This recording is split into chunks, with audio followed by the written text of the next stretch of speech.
ಇಲ್ಲ, ಕಾಂಗ್ರೆಸ್ನಲ್ಲಿ ಬಹಳಷ್ಟು ಶಾಸಕರು ಆ ಪ್ರಕಾರ ಹೇಳಿಲ್ಲ. ನಾವು ನಮ್ಮ ಆರ್ಮ್ ಫೋರ್ಸಸ್ಗೆ ನಮ್ಮ ಕರ್ತವ್ಯ, ನಾವು ದೊಡ್ಡ ಕೆಲಸ ಮಾಡಿಲ್ಲ, ಪ್ರಶಂಸೆ ಮಾಡಿದ್ದೇವೆ, ಅವ್ರ ಬಗ್ಗೆ ಗೌರವ ಅಭಿಮಾನ ವ್ಯಕ್ತ ಮಾಡಿದ್ದೇವೆ.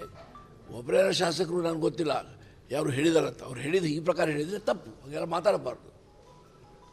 ನಮ್ಮ ಸೇನೆ ಬಗ್ಗೆ ನಮ್ಮ ಗೌರವ ಇರಬೇಕು. ಇವತ್ತು ಪಾಕಿಸ್ತಾನ ಯುದ್ಧ ಸೋತಿದೆ, ಹತಾಶ ಆಗಿದೆ. ಪಾಕಿಸ್ತಾನ ಒಂದು ಟೆರರಿಸ್ಟ್ ಸ್ಟೇಟ್ ಆಗಿದೆ, ಕಂಟ್ರಿ ಇದೆ. ಹಾಗಾಗಿ ಅವ್ರಿಗೆ ಸುಧಾರಿಸಬೇಕು.